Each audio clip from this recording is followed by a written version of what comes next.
Welcome everyone, and thank you for coming out to Asia Society today. My name is Alec Ash. I'm editor of ChinaBooksReview.com, a digital magazine published here at Asia Society. Today we have something a little bit different, a collision of two historical stories that might otherwise seem unrelated. We have the life of Jesus of Nazareth, who you might have heard of, and the life story of Lian, another revolutionary Christian martyr, if you will, except she lived in Maoist China. Now, what do these two historical figures have in common? What can we learn from the juxtaposition of these two stories?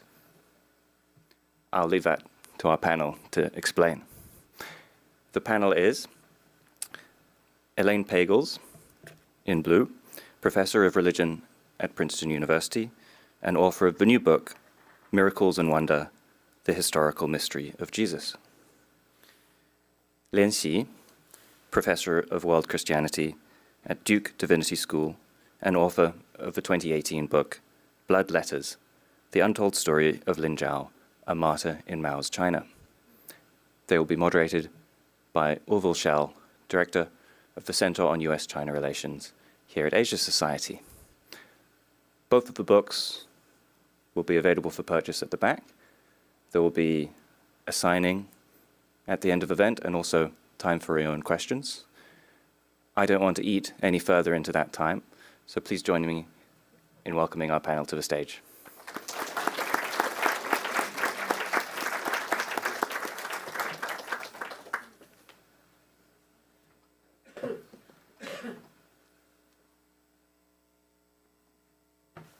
Well, thank you, Alec, and thank you, everyone, for coming for this, I think, going to be a wonderful event. It really is a question of what role faith plays, particularly when people find themselves suppressed or under occupation or under an autocratic regime. And that's what, as Alec mentioned, ties these two stories together. I think there's probably no human being on earth who exemplifies better the way faith sometimes can animate a human being to do something than Johann Sebastian Bach. And so we're going to start off with an aria from his cantata Schwingt, freudig, euch, empor, which means soar joyously up to the heavens. And I want to just read you what this aria, what will be said. Even with subdued, weak voices, God's majesty is honored. For if only the Spirit resounds, there is such a cry to him that he himself hears it in heaven. So this is Nuria Real, a wonderful Spanish soprano with the Bach Stiftung in Switzerland. Just one beautiful aria.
Well,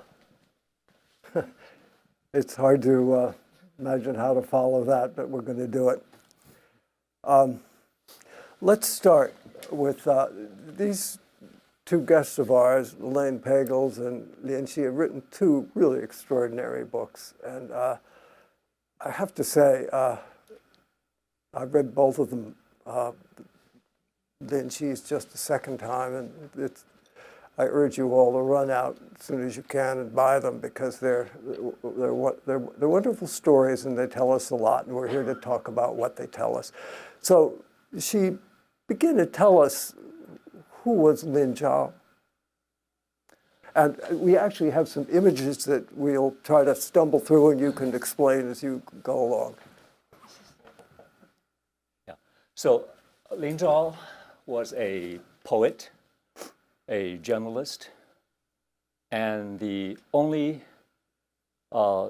dissident during Mao year known to have openly denounced Mao, and not just Mao, but the communist totalitarianism. She used the word totalitarianism as, quote, tyranny and slavery. And she was executed in 1968 at the age of 36. So she started, it's a tortuous intellectual journey. She started at a mission school called Laura Haygood Memorial School for Girls in Suzhou, where she was baptized into the church. But she quickly underwent a second baptism into communism and joined the Communist Party as an underground member shortly before the communist takeover in 1949. And then, after the communist takeover, she threw herself into the land reform movement to work for the party as a journalist, but also as a fomenter of the revolution. And then she was admitted to Peking University, and then that's in 1954. But then in 1957, many of you know, came the first 100 Flowers campaign launched by Mao, and then the anti-rightist campaign to crack down on those intellectuals who had spoken out, and Lin Zhao became a rightist. Now, and then she wrote two long poems, one of which just mocked Mao as a villainous Zeus, intent upon crushing the spirit of Prometheus, who had taken the fire of freedom from heaven. And so for her writing, she imprisoned as a counter-revolutionary. But unlike most of the rightists who were punished after the anti-rightist campaign, she kept writing. And in prison, when the writing instruments were removed, she used her own blood to write poems, and later on, essays decrying Mao's revolution. So because of her unrelenting sacrilege against Mao, she was initially sentenced to 20 years in prison. But with the start of the Cultural Revolution in 1966 and new regulations, she had her sentence changed to the death penalty. So the authorities changed that, and then in 1968, she was executed. And then after she was executed, her family were made to pay a 5-cent bullet fee because she had wasted a people's bullet. And so she's known in China for that 5-cent bullet fee, but also known for that prophetic, really, opposition to Mao at a time when the cult of Mao was becoming a kind of religious movement of sublime fanaticism. It was as ecstatic as it was bloodthirsty. But she made it very clear in her writings. Her prison writings total close to 500,000 Chinese characters. She made it very clear that it was her Christian duty to oppose Mao. She claimed that her human rights is God-given, intact human rights. And she did that because she was Christian. She said she was sticking to her line, or the political line of a servant of God, the political line of Christ in her opposition to communist totalitarianism.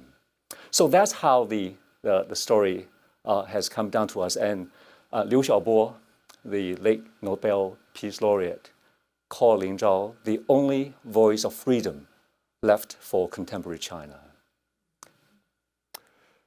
So, Elaine, you just finished a book about the historical life of Christ and the times in which he lived. Would you hear Lin Xi describe this incident in China, and you look at what you've just been working on for all these years, what are your thoughts?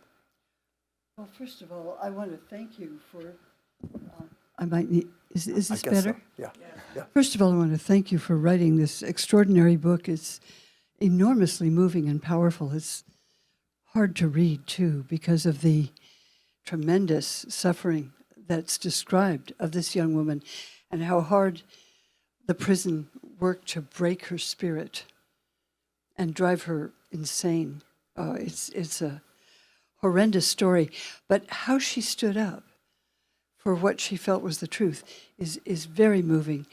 And when I was writing the book about Jesus, I've been teaching about how Christianity began for some time. And at this point in my life, I was thinking, why do people still read these stories? What is it about the life of Jesus that matters to people? Well, they're different things to different people, that's for sure.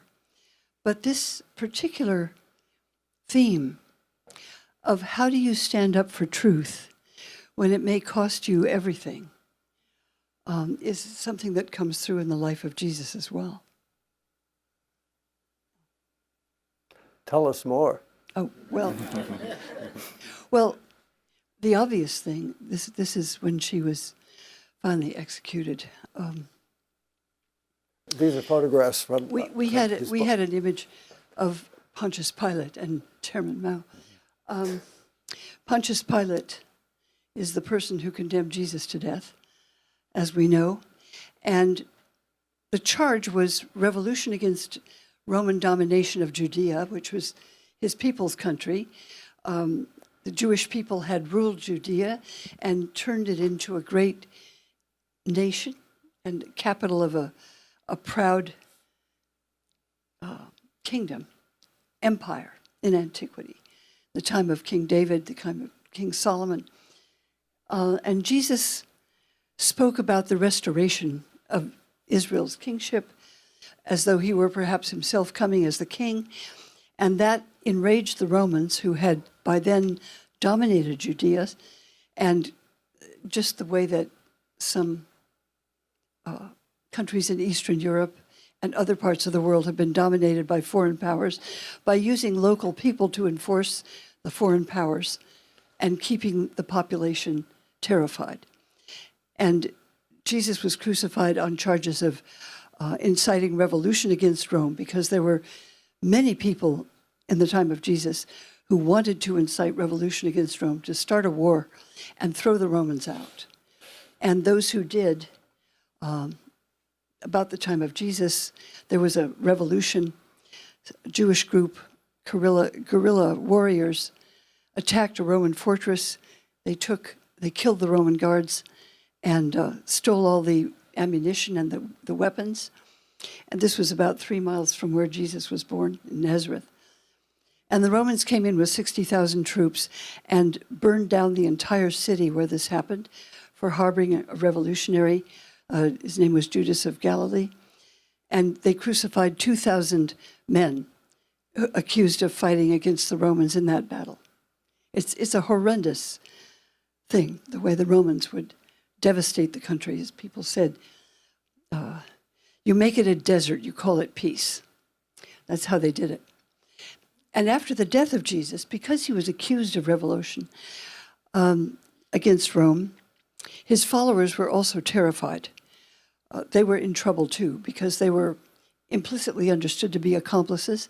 So the people who were loyal to him after his death, especially leaders of small groups of Jesus' followers, the most famous of those you may know are his follower Peter, was crucified about 30 years after Jesus, mocked, tortured, and crucified in a brutal way by the Roman powers. His teacher and apostle Paul was whipped and beheaded by the order of a Roman magistrate because he was lucky enough to be a citizen. He wouldn't be tortured. It was a quicker death. His own brother James, who was leader of a group of Jesus' followers in Jerusalem, was lynched by a mob outside of the Jerusalem temple. So this is what happened to followers of Jesus, still loyal to him after his death. And the tradition of standing up and becoming a witness for what they thought was true. The word witness is the word in Greek martus, which means a witness, simply. We have the word martyr, and some people take it as a kind of synonym for masochism, like that person's really a martyr. But the genuine meaning of the word martyr is a witness who dares to witness to the truth, even if it threatens their life. And we have the term to bear witness. Yes, that's the tradition that has persisted and inspired someone like Lin Zhao. It's when I think about the life of Jesus, why do we still think about Jesus? Why do we write about Jesus? Why do people still convert to this movement about Jesus in many forms? You know, it could be Russian Orthodox, it could be Christian Science, it could be Baptist or whatever, so many communions. But that name still resonates, and that tradition still speaks. So, tell everybody, how did these papers that Lin Zhao left when she was executed in prison finally make their way out into the public, and how did you stumble upon this story?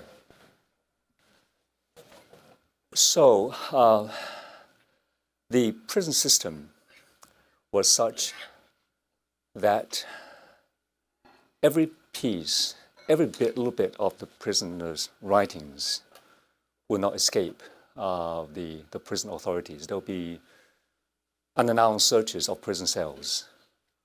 Anything that's written, there'll be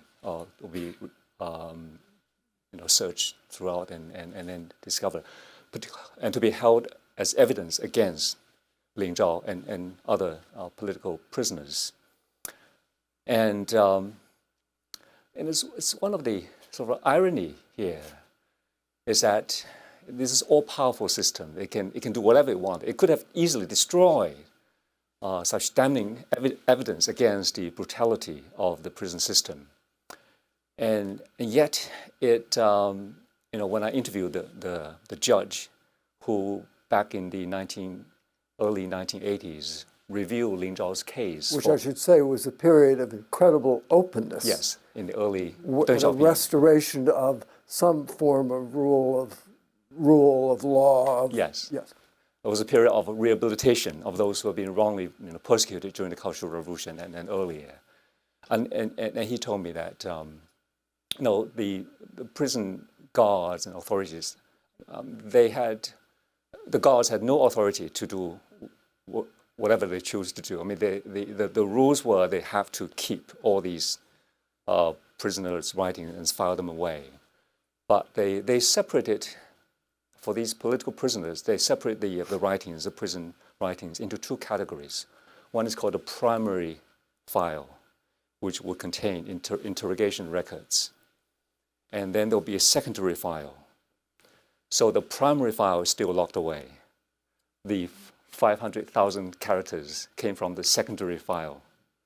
But he decided after reviewing Lin Zhao's case, and then in Shanghai High People's Court twice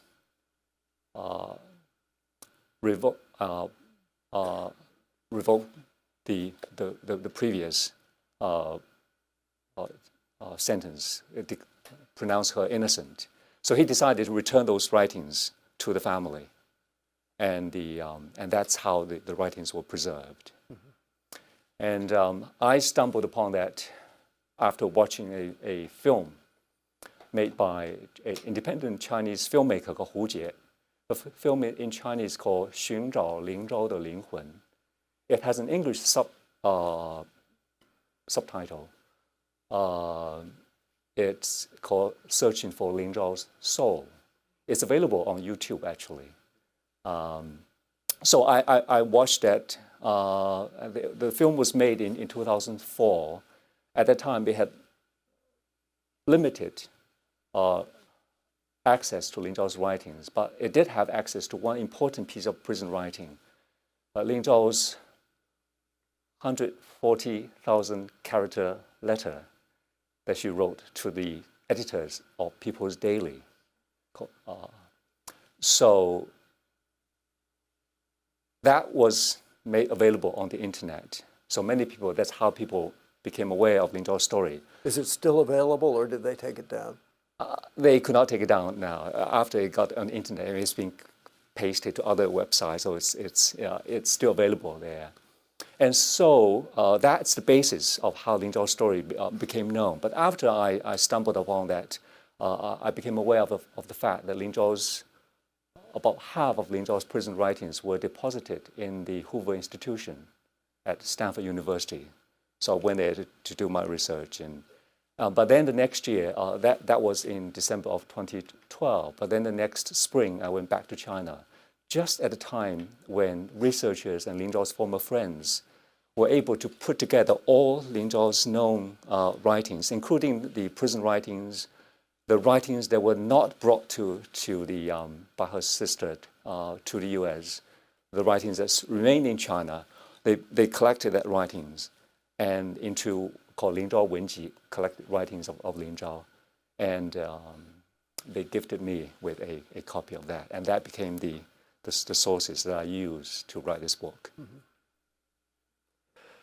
So Elaine, I'm wondering, obviously, Jesus was a man who found himself deeply at odds, both with the high priests of the Jewish faith in Judea, but also insofar as he was fomenting what the Romans considered insurrection. He found himself in an adverse state of affairs with the occupiers. And yet he persevered. Now, sometimes actually religion seems to become the handmaiden of the state. But in both of the cases that we're discussing here, it became a kind of a subversive insurrectionary movement. I know in Poland, for instance, in the early years of the Gdansk, solidarity movement, there was some priests of the Catholic Church who supported them. But the Catholic Church as an institution was another story, as was the Orthodox Church in Russia now. It's with the state. So how do you analyze that? Well, that happens all the time. I mean, you have to use your mic. That happens all the time. I mean, I was struck, first of all, I may say that when I heard the story you had about Lin Zhao, I wondered if you knew about this woman. It's a story about an aristocratic woman in Rome. Her name was Perpetua. She was educated in Greek and Latin. Her father educated her as he would a son. That was unusual. And she was living in Carthage in Africa under Roman territory. And she became a Christian. And her parents were appalled because it put her family in danger as well.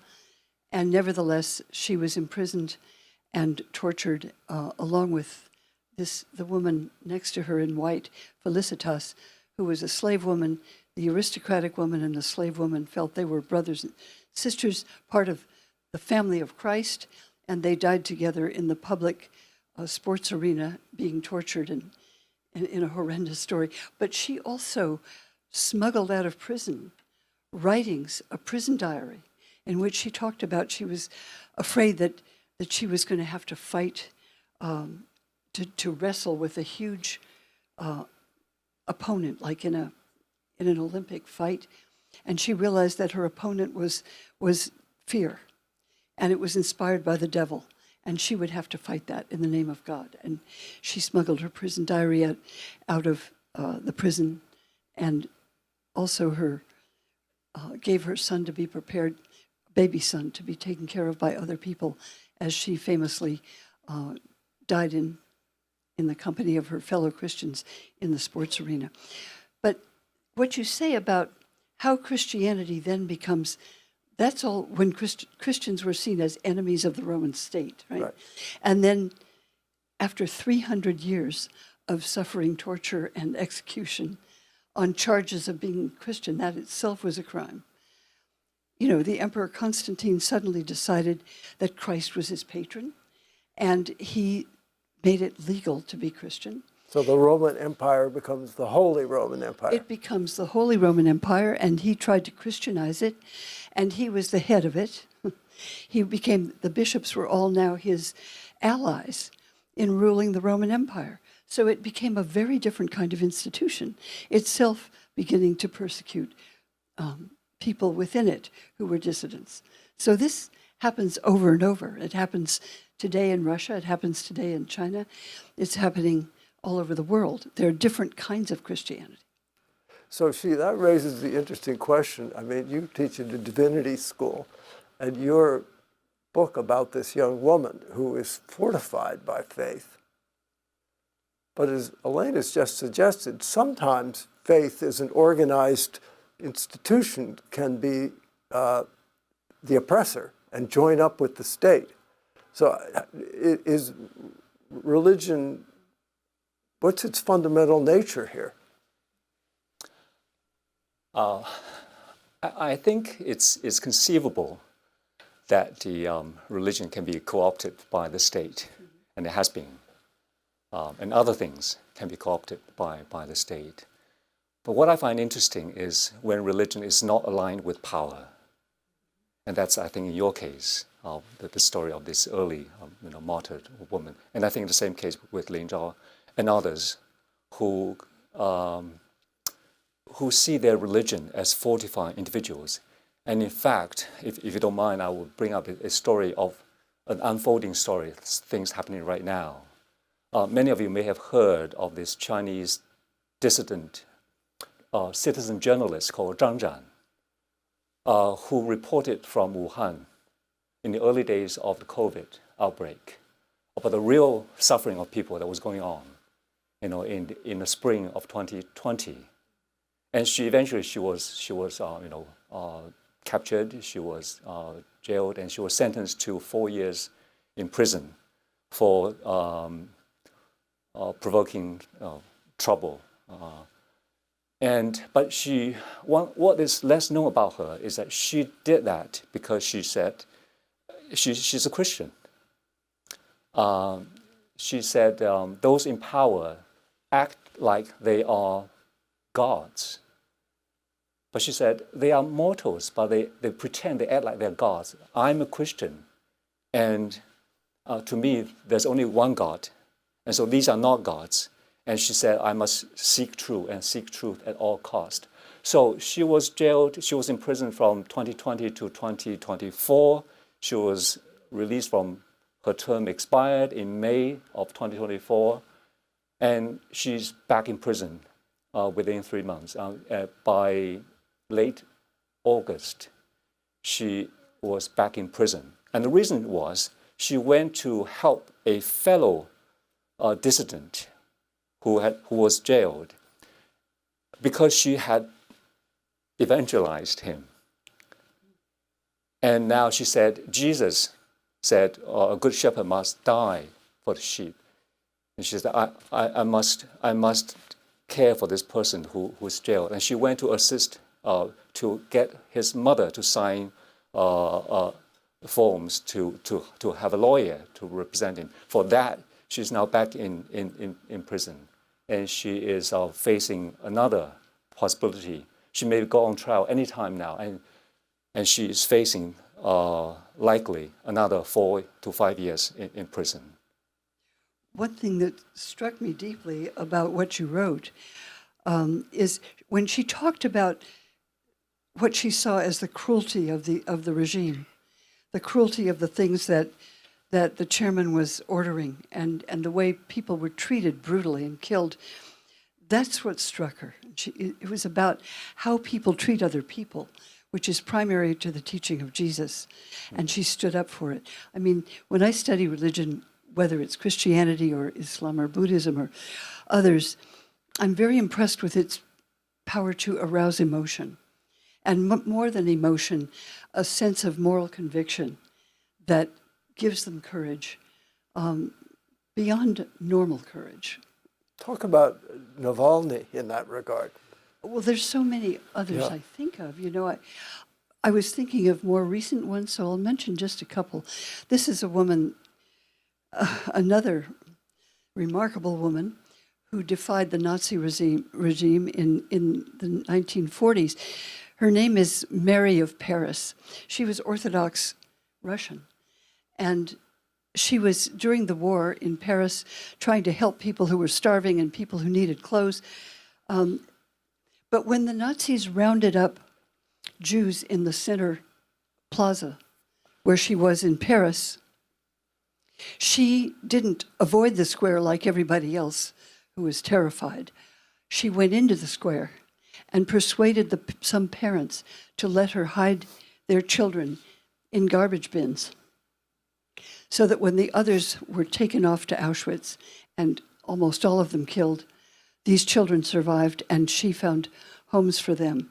Later, she and her son were both taken to Auschwitz, and they both died there out of their convictions. And we have others. I mean, I think of Martin Luther King Jr. when he was fighting American laws about segregation, upholding white supremacy. He was thinking about Gandhi and Tolstoy. We're talking about the power of God, and it was the power of the churches that he mobilized. We know that, and I think of Mandela, too, who deeply was inspired by his own Christian background, and there's a new book about Mandela called The Spiritual Mandela, published in 1981, I believe, showing how deeply he was a person of faith. He didn't talk about it much. And I think, as you mentioned about Alex Navalny, I just finished reading his diary from prison as well. And when he speaks to the Soviet court that sentenced him to torture and isolation and death, he said, well, I know you think I'm an idiot because you're atheists. He said, I was an atheist too, but now I'm a Christian. It makes this easier. And at the end of his life, he said, what I have to deal with now, Jesus and his family are going to take the blows for me. And that's the last words in his diary. So this still works, the power of this tradition, the sense that there's something more powerful and more important than even one's own life. And do you think it has, with people like Navalny or Lin Zhao, and we were talking earlier about how the great Chinese writer who won the Nobel Prize, Liu Xiaobo, towards the end of his life in prison where he died, he too started writing in a very religious way, which makes one think that had he lived longer and stayed in prison, he might have become a full-blown Christian. He started talking about redemption and goodness and compassion. And do you think when, people get in these dire circumstances, there's nothing left but belief? Who are you going to rely on? It's very interesting that Liu Xiaobo read Hans Kuhn's On Being a Christian in this huge volume when he was under detention in 1997. And out of that, he wrote a sort of reflections, personal reflections on that. And he said, I may never join the church and become a Christian. But he said, at least I can learn to not have enmity. Jesus, even that I cannot do what Jesus tells me to do, to love your enemy, at least we can be without enmity. Yeah. And his famous last words were, "I have no enemy," later on. So that's much remembered. But I think there's a lot of, I think Christianity did become an important source of inspiration for that transcendent spirit. Mm-hmm. And yet, as I mentioned earlier, religion sometimes becomes the sort of the guard dog of the state. Well, it does. I mean, I was remembering a time when I was visiting the Soviet Union in the bad old days. And if you'd go to the churches, there were beautiful churches all over Russia, you'd see nobody there, just an old woman selling postcards. They were museums. But when I sneaked back to the monastery of Zagorsk near Moscow without the person who was keeping track of me for the government, I was amazed because the church was full of young men singing the liturgy. And I thought, wait a minute. They're against the church, but all of these young men are singing the liturgy, and they're dressed to become priests. Something was going on underneath. So the churches in Russia were split, and they claimed nobody's religious anymore, but many people were. It's a different connection. I mean, to this day, there are both kinds of churches in many parts of the world. Yes, and in China, and maybe you can talk about this a little. There's, of course, the state-sponsored and controlled churches, and then there's the home churches. But tell us a little bit about that differentiation. Well, as you know, after the communists came to power in 1949, it made sure to domesticate religion. And so Christianity, of course, has to become domesticated. And so there was this creation of the Three Self Church in China. And that became the official church. With interruptions during the Cultural Revolution, it was brought back after Mao's death. So in contemporary China, there's still the official church that would toe the party line in every way, including celebrating the party's birthday and anniversary and all that. So that's the church that's aligned with power. And that's you might call sort of Constantinian kind of a church. But then there is the church that provides individuals with this space and moral compass. And that's what I find interesting. And Lin Zhao is a case. And it's interesting. Lin Zhao had a very brief education, about 2 years education at the missionary school. She did not, early writings did not mention too much of her years. But then in prison, every Sunday morning at 9:30, she said, I would hold my grand church service in the prison cell with the biblical verses that she recalled from her mission school years. So that sort of fortified her during her years in prison. Naval described something very similar. He read the Sermon on the Mount over and over. He said, I don't know how to do this, but I still have to try. And maybe it's the effort of learning not to hate, because hatred takes a lot of energy. I mean, I think somehow people in that extreme situation seem to have to give up hatred and anger toward their tormentors and try to develop a different kind of attitude. Is that what you see? Well, yes. Lin Zhao had to wrestle with that in prison. She said, if I had not embraced a little bit of Christ's spirit, I would have pledged myself to bloody revenge against the Communist Party. But as a select soldier of Christ, I have to heed the Bible's teaching, and so she had that Christian teaching allowed no room for violence or for hatred, and she had to transcend that, even as she, as her faith steeled her against that crushing power of the state. But yet we do see many instances in history, and I think in a certain sense we're experiencing one here in America now, when organized religion does not require a kind of a second kind of loyalty, but does feel very comfortable sharing power with secular leaders. So how does that sort of sense of conscience get turned off and this other sort of group mentality, group think of religion begin to take hold? Well, some feel comfortable with it and others absolutely don't. There's quite a bit of opposition as well, I think. Yeah. I mean, I think it's tempting to think of, whether it's Buddhism or Christianity or perhaps even Islam, that it's a second kind of loyalty.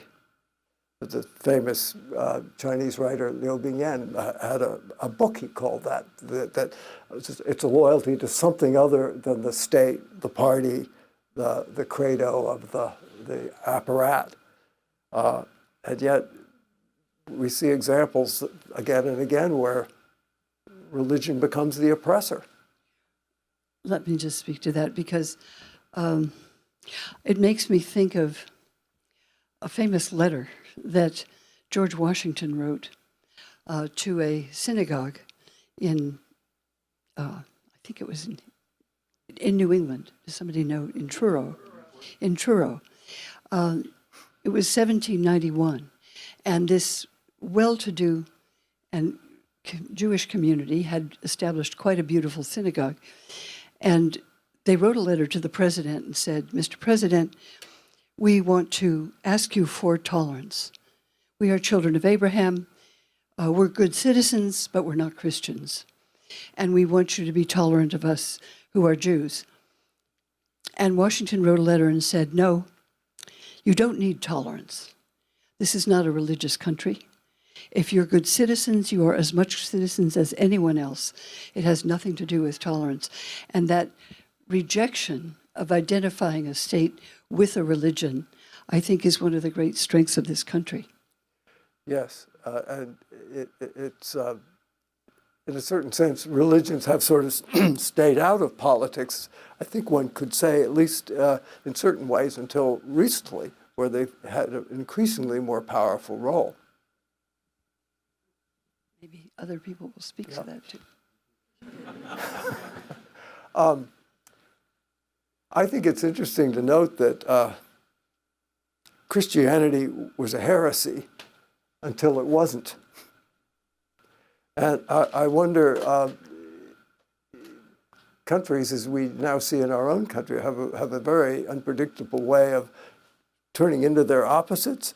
And I wonder, do you foresee the day when is there enough sort of reservoir of tradition within China that it could turn over in some way and allow these expressions of more individual freedom, whether it's in faith or politics, to be rejuvenated? Or do you think China's just sort of China by nature rather suggestible or vulnerable to autocracy? Well, as a historian, I feel more comfortable looking back. Well, please. than looking forward. But I think there has been a long tradition of religion and civil society as a whole being subjected to the power of the state. Intellectuals also oriented toward the state. So we should not underestimate this enduring tradition of state dominance, where the religion will not have the kind of separate private space away from the scrutiny of the all-powerful state. Yet what I think is what's interesting about Christianity in China is that it offers something very new in terms of Chinese history. You know, Confucianism can be easily co-opted by the state, and has been co-opted by the state in this system of this ideology of the way of the ruler and the minister, 君臣之道. You know, there's this Confucian belief that 为政以德，必如北辰，居其所恶，众星拱之. Governing by virtue is like the North Star. It dwells in its place, and the multitude of stars pay tribute to it. So in the Confucian tradition, intellectuals can be very comfortable to orient themselves toward the state. The state dominates not just politics, but also it dominates the moral universe. So master and servant share the same moral universe. What Christianity does is something very different, as we see in the case of Lian Zhao. It introduces a different moral universe. And I think that's what makes it very powerful and very appealing, particularly to those who want to break out of that repression. And when Buddhism came to China in the Sui and Tang dynasty, that was also an alternative place for people to be in terms of some belief system that didn't depend on Confucianism and the state. Yes. Yeah. Yes. Well, listen, I think we should turn to questions from you all. I'm sure we could chew on this bone all night, but please raise your hands. Tell us who you are. There's a microphone, and let us know if you have some questions. Right here, and then here. Thank you very much, and I'm reluctant to ask the question amongst such eminent people, but in terms of spirituality and power, I was in college, and I recall the students at very good colleges raising their red book, Mao's book, and claiming the truth of state power, which was disturbing to some, but it was almost sort of a hysterical moment in which a mass just perhaps ignored their reason and thought otherwise. But this power versus spirituality, if I may, go back to Pontius Pilate. And you had mentioned that Jesus was killed by the state.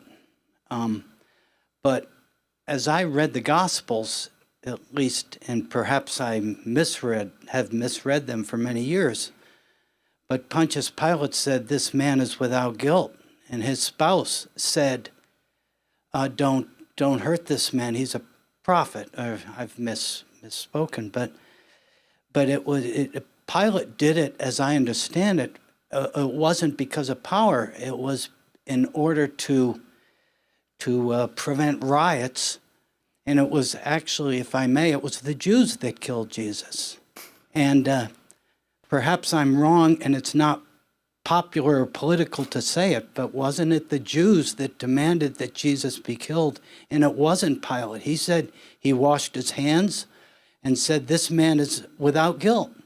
Thank you. Well, you're asking exactly the right person this question. This is a really important question you raise, because you read the Gospels as they're written. That's what they say. They say that Pilate was very kind to this innocent. This man was not a revolutionary, and Pilate kept trying to defend him, and crowds outside the residence kept shouting for his death. That's the way Mark tells it. Matthew revises the story and makes it much worse.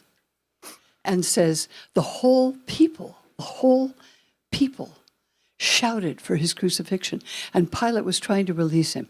The Gospel of John goes even further, and Jesus becomes the judge and says, those who delivered me to you have the greater guilt. So the New Testament writers, Matthew, Mark, Luke, and John, tend to blame the death of Jesus on the Jewish people.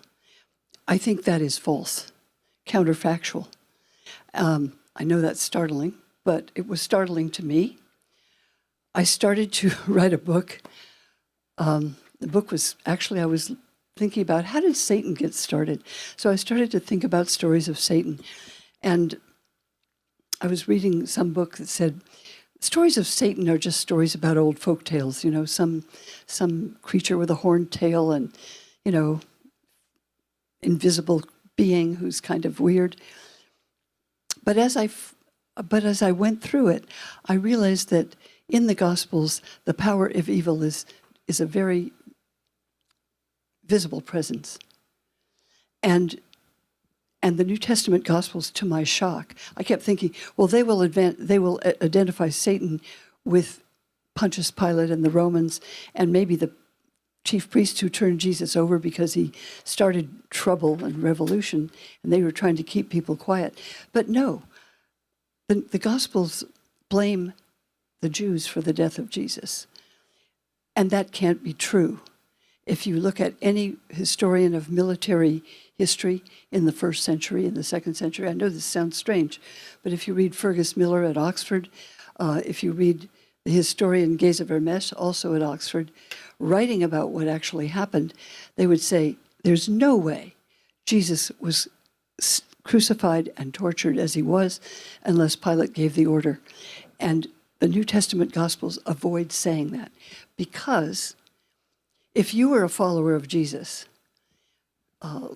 as were Peter, Paul, and James, they immediately suspected all of his followers also of being revolutionaries, which they weren't. So they were trying to save their lives, and they tell the story in a way that is counter to actual practice. When the Romans historians talk about that, they all say Pontius Pilate gave the order. He would have had to, because there's no other way you could crucify someone. Anyway, I'll leave that because I wrote about it in a book called The Origin of Satan, how Christians came to demonize Jews, pagans, and heretics. I'm very much convinced that the story they tell in that detail is counterfactual, and we have evidence for that. But I realize that you're telling us what the stories have led people to believe for a long time, and with horrendous consequences. So thank you for bringing that up. Okay, right here. David Zweig, a retired professor from Hong Kong University of Science and Technology, and I actually brought a book, if you don't mind, Elaine. This is a book called The Gnostic Gospels, which was written by 1979, maybe. Yeah, that's an antique by now. Right. One of the most moving books I've ever read in my life, which is one of the reasons why I'm here. But I wanted to ask, and I hope you'll sign it for me after. I just wanted to ask about religion and extremism, because I teach Chinese students back in Hong Kong, and a comparative politics class, and I was struck as we were going through sort of the role of religion in the world in many ways. The extent to which it really has shifted so much. They want to know about why is it that Islam has such extremism. And I used to say that Buddhism was about the only one that didn't seem to have it until the Rohingya. But I wonder if you could comment on that. Well, on whether Buddhism did have very similar uses of Buddhism in war. I mean, when I was writing about the book of Revelation in the New Testament, I realized that ever since it was written about war, about the Jewish war against Rome, and every war Christians have engaged since the 2nd century has used the book of Revelation to justify war, up to the Battle Hymn of the Republic in the Civil War, and it's been used on both sides because religions have the power to arouse great emotion and passion, which can be very useful in war. But it's a paradox. I don't know what more to say at that point, maybe. Well, along that line, and you're quite well aware of the Hong Xiuqian's typing Heavenly Kingdom. Hong Xiuqian, back in the 1850s, Hong Xiuqian proclaimed that he was the younger brother of Jesus Christ, and he led a revolution that brought death to more than 20 million people in China, the most horrendous kind of a rebellion in the in Chinese history.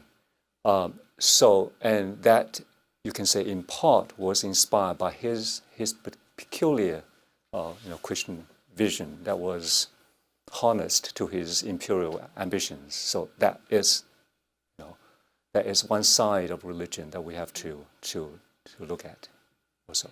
And we certainly saw Catholics and Protestants killing each other during the religious wars. I mean, I think for many movements, religious energy has been used for all kinds of purposes. Never mind the Crusades. That too. Yeah. More questions right here.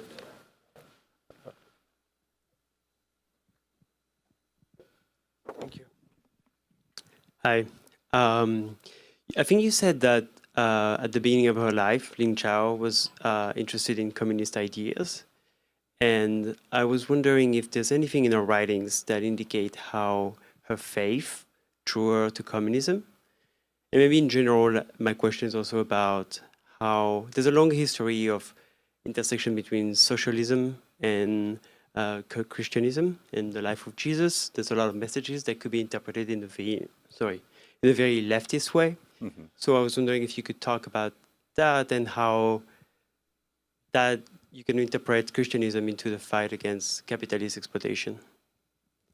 Thank you for that question. It's actually an important historical question.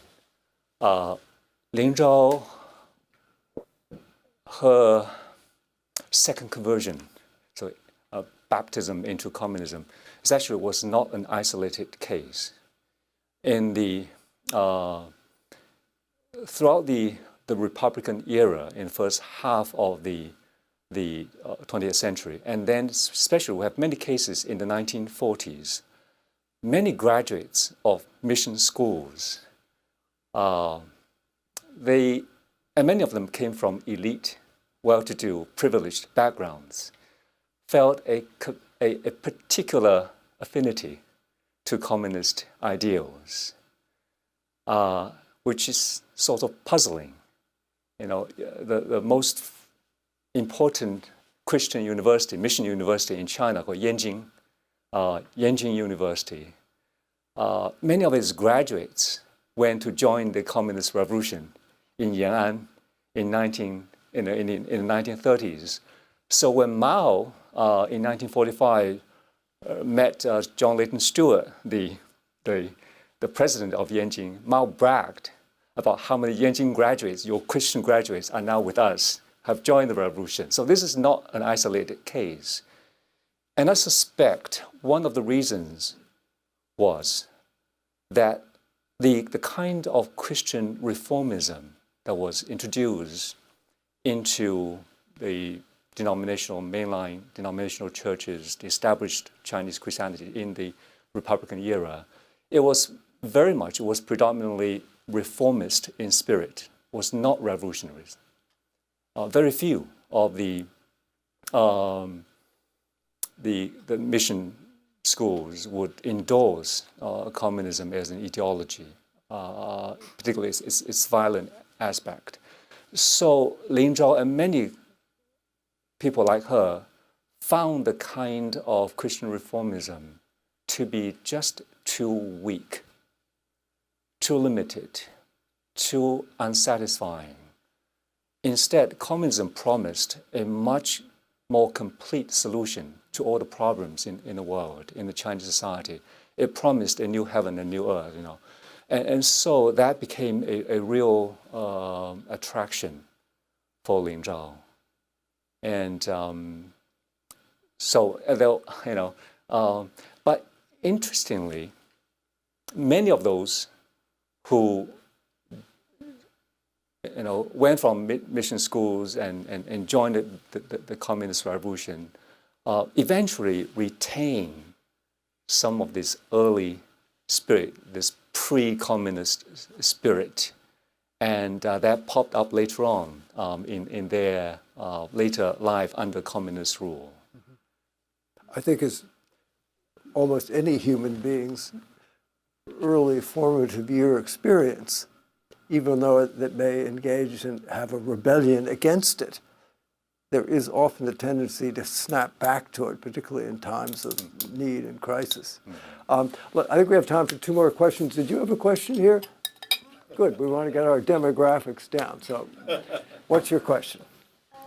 My question was that the poetry that Lin Zhao wrote in prison has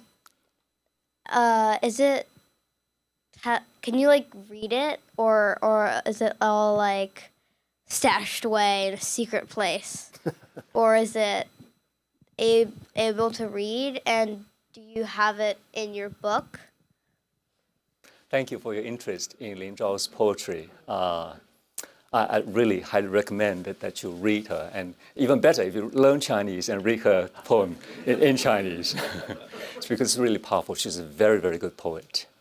And so the short answer is her only very small amounts of her writings have been rendered into English. I am not aware of translations of her, complete translations of her work. I attempted my translating some of her poems into English, and I'm deeply embarrassed by what I did. It's very hard to translate. I mean, that was one of the most moving things, is how she uses poetry to speak about everything that's going on. It's beautifully done. Yeah. You should read this book. I think you'd find it really, really interesting. Yes. Thank you very much. I didn't expect to hear Bach and other interesting subjects at the Asian Society, but I'm really glad I came to this. Both of you guys talked about things that, to me, are very complex and yet sometimes contradictory. I'm not talking about your comments, but the phenomena that you guys are describing. The previous question had already alluded to the seeming odd coupling of Lin Zhao's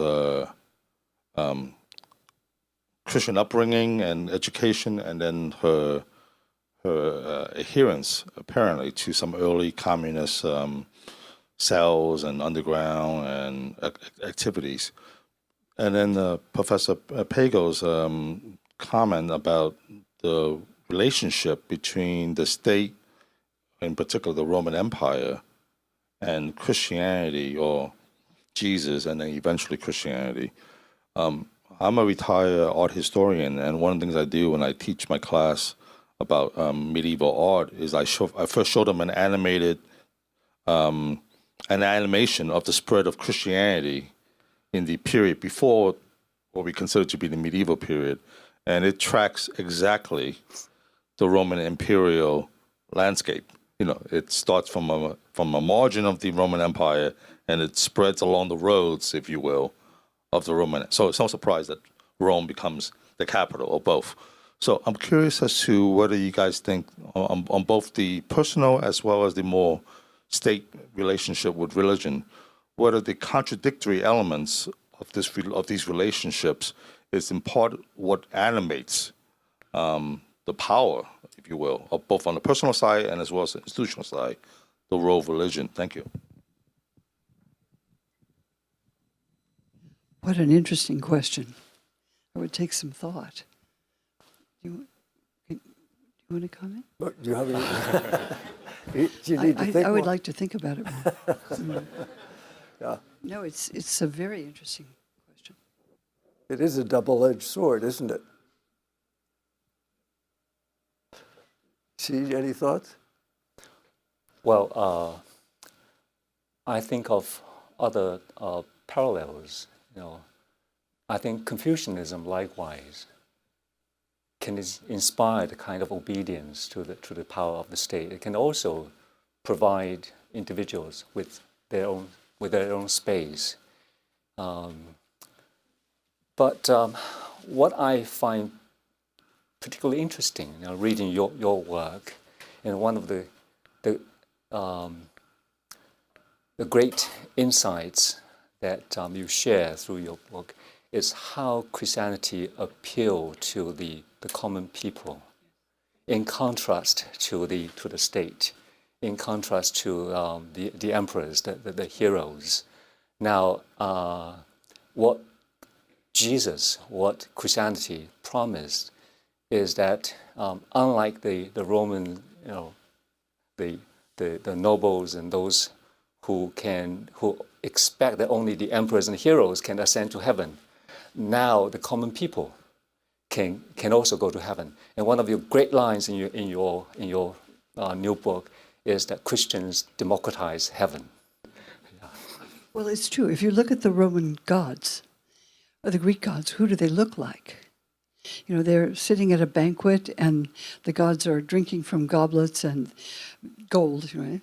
And they're making love, and they're making war, and they're just acting like the aristocrats. But one of the Roman senators said, these Christians, it's disgusting. They worship a crucified Jew. Somebody who was probably illiterate. It was the sort of contempt in his voice for Jews, part of some Romans' attitudes.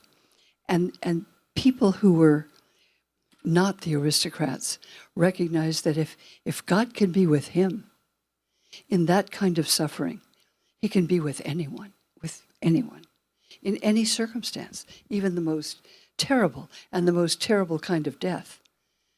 He could also be, a child of God. Well, I think we'll stop here. But Elaine, thank you, and thank you all for coming to this nice event.